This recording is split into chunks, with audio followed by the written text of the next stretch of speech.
Link: The Faces of Evil is highly regarded as the best Zelda game in the franchise. Its flawless gameplay is a perfect complement to its beautiful cutscenes. However, it is scarcely discussed in detail whatsoever, so to rectify that, I will let you know every detail you couldn't have missed in Link: The Faces of Evil. Starting off in Hyrule, we need to take Gwonom's flying carpet to Korodai to stop Ganon. However, as we start the carpet ride, if we stop the cutscene on this frame, we can witness stink lines flying off of Gwonom's flying carpet, which is quite unhygienic and probably is also telling of how unhygienic Gwonom must keep his home as well. Our first location we arrive at in Korodai is Gonu, and here we run into a bunch of Daira who are bipedal lizards with axes. These Daira seem to be attempting to siege Morshu's shop, and while, of course, this would be natural for the Daira, it's more odd that Morshu even set up a shop here when it was mere steps away from a Daira colony, implying that Morshu actually has a deal with the Dairas to chase adventurers into his shop so that they will spend their rubies. Even though we are being chased into it, Morshu's shop is still an amazing place to stock up on items, with extremely low prices to back up quality. However, most don't know that long after peace is restored to Korodai and the game ends, the Korodai government realizes that Morshu has had a monopoly on the products he sells for years, and actually forces him to sell 2/3 of his business to other competing shops, causing a massive ruby loss that he still is trying to recover from till this day. The boss of Gonu is Gonu, and his chamber has us fighting past his reanimated skeletons until we finally reach him, and while he is impervious to most damage, if we use Firestones, we can burn him surprisingly well. Though with how Gonu returns later, how does he survive this? Gonu must have known his weakness is fire and started microdosing fire over a long period of time before Link even made it to Korodai, and while clearly it still shrinks him, his built-up resistance allows him to regenerate to normal size after a period of time. Our next location we reach is North Tinka, and here we can grind for snowballs and watch Hamsha freeze to death. But her freezing doesn't really make sense because she froze when she was in direct sunlight and wearing extremely warm clothing. What must have happened is Hamsha accidentally put her cooling blanket on under her jacket instead of her heating one, which caused her to instantly freeze when she turned it on. At the top of Tinka, we run into the Reader, whose entire occupation is reading, though unfortunately for him, a literacy revolution occurred in Korodai right after the events of this game, causing his job security to be ruined. The third location in Korodai is Crater Cove, which instantly spawns us under an active volcano, killing Link instantly. Putting an unblockable attack like this right at our spawn point here is a questionable design decision by the devs, which must mean this wasn't intended until a single dev got into an argument with the game director. This argument got this dev so mad that to get back at the game director, waited till right before the final build of the game was compiled to shift Link's spawn point right into this abysmal position. A house in the Cove is where we run into the fisherman Anutu. Anutu gives us a power sword and starts to brag about a crab he caught the day prior. While this may seem like a harmless brag, him calling it a crab actually is very insulting to Link, because he assumes that Link isn't a seasoned adventurer and doesn't know what a goma is, which also calls his kindness into question when he gives the power sword to Link, because he instantly assumes that Link is so weak that he would need to rely on his sword to save Korodai. Toku Lighthouse is our fourth location, and on the run up to the lighthouse we run into an active landslide. Looking closely at the landslide, we can see a bunch of building debris falling alongside the rocks, meaning that Toku Lighthouse was originally Toku Lighthouses until this landslide destroyed one of them. At the top of the remaining lighthouse, we meet Horgum the Lightkeeper.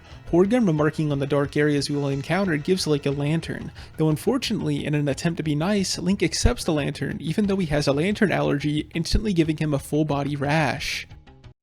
Our fifth location is Firestone Lake, and after surviving an assault from 4 Octorocks, we ride on a river of yellow stuff with a wooden raft. While I would love to write this yellowness off as a sulfur lake, we don't see any sulfur crystals forming on the shore, which must mean this is a lake of Octorock pee. The shimmering yellow lake leads us into its volcano, where Gwonom gives us a video message from Ganon. All he tells us is that along with taking over Korodai, he has also kidnapped Zelda during the time we were exploring. It seems that even though Link was already on Korodai heading to defeat him, Ganon had doubts Link would actually be motivated to challenge him unless he also kidnapped Zelda. And with this being the second character who has doubted Link's capabilities, clearly this Link must have cowered away from danger in a previous adventure to create this stigma against him. The sixth location is Spearfish Falls, and here we run into a boulder with a single-use bomb force field just to screw over any player who only had one bomb left in their inventory. Here is also where the only fairy fountain in the entire game is, and before Link says anything to the fairies, they instantly call him their hero even though he hasn't graduated from adventurer to hero yet by defeating Ganon. This means that the fairies never even flew around Korodai to see the state of affairs and just assumed that Link defeated Ganon for Just some reason, I don't even know. We also receive the Power Glove here, and while most know the grapple berries are required for their creation, many ignore that the spoon Crone stirs the pot with also dissolves into the gloves, which probably means the glove's recipe requires a spoon. Our next location is Surgon Caves, an extremely icy and cavey environment. As we explore the few caves, we run into deadites whose heads are way too big for their bodies. This is honestly really embarrassing. Like, imagine your head being this big. Couldn't be me. The only character in Surgon Caves is Suprena, who gives us the reflecting shield, which, while the name is accurate, it makes no sense the icon's just a normal shield with a lightning bolt on it, implying that this was originally going to be a lightning shield that would rain lightning down on any level you enter. However, due to how the lightning would one-shot the final boss, it was removed. The 8th location is Shipwreck Cliff, which instantly should seem off, because how did a shipwreck end up on this cliff? The only person we would know who would be able to guide a ship up this cliff is a Gnuto, which must mean he used a horde of his tamed Gomud to carry the ship to this spot. And with this comes the implication that he must hate Clora and Colvin because they were in the ship as he did this heinous act. Far below the ship is where we find Colvin, who fell from the ship after its relocation and was shackled to this wall by a Gnuto. Though the fact he is able to instantly smith us a power sword after he has had to hold his hands above his head for days shows us that Colvin has an insane amount of stamina, explaining why there are barely any heart containers in Koridai because Colvin used them all for the stamina stat. The 9th location is Fortress Centrum. Here we run into a bunch of floor masters who are getting extremely handsy with Link. A little known fact about these hands is that these are actually Ganon's hands he duplicated across Koridai. When asked why he does this, he said he loves to feel and touch the kingdoms he takes over because, quote unquote, feeling my new domain makes it feel more real. Fortress Centrum is also home to Gonu, now faking his appearance to be Zelda. While we see through his tricks and defeat him again, we later learn that Gonu became a makeup artist for the Koridai Theater, using his insane makeup skills to make the Koridai stage the most fabulous it's ever been. And for our 10th location, we make it to Harley Quinn's Bazaar, which bizarrely is more of a casino than a bazaar. Though as we enter, we realize we are trespassing because the casino is clearly closed with all the tables and chairs put up and workers cleaning up for the day. But luckily, since we are going to defeat the owner, no charges will be pressed against Link, and funnily enough, this way of avoiding court also works in real life. The fight against Harley Quinn ends in him saying we beat him due to a lucky shot while he is deflating rapidly. The deflation is an extremely embarrassing way to be defeated, but the fact Link for some reason decides to run over to Harley Quinn's deflated body and pick it up, just to say golly, is the real reason we never see Harley Quinn reinflate to face us again, with his entire psyche being shattered from this experience. Militron is our next location. We learn that Militron creates his armies by changing their entire molecular structure with his hands. This process and its results requires an insane amount of chemistry knowledge, which implies that Militron has a PhD in chemistry. This also means that Militron had to be the inspiration for Walter White, which is proven when Militron is defeated and he walks out in his underwear, just how Walter White does during the first episode of Breaking Bad. The 12th location is Gluto, and this place is home to Drulik, who suggests that instead of fighting Gluto, we should feed him something spicy. And while we do this and feed him a bomb to defeat him, Drulik wasn't making a metaphor and genuinely wanted us to feed Gluto spicy food and not a bomb. It just happens to be that bombs are also his weakness. After we beat Gluto, we happen to run into another Gluto, and of course, we simply throw another bomb into this one's mouth to defeat him. But due to both having the same weakness, we will never truly know who is the real Gluto, which maybe is the point, as Gluto is not a person or persons, he is a concept that can be applied as a metaphor to gluttony as a whole.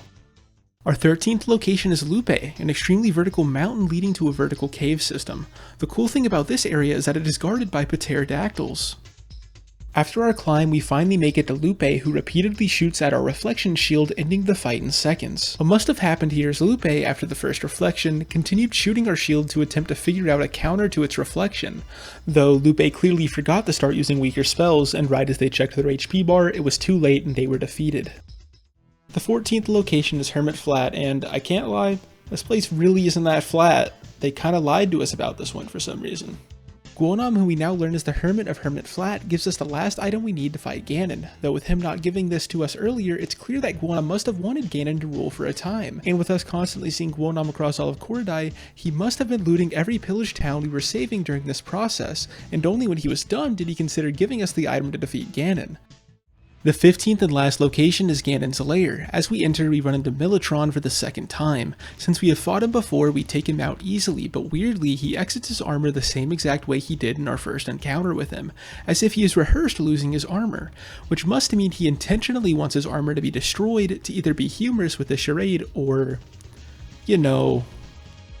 The final fight against Faces of Evil Ganon is widely considered one of the best Ganon fights in any Zelda game. While most Zelda games rely on the fight's immaculate presentation and complex strategy to defeat Ganon, Faces of Evil has none of these and still tops all of them.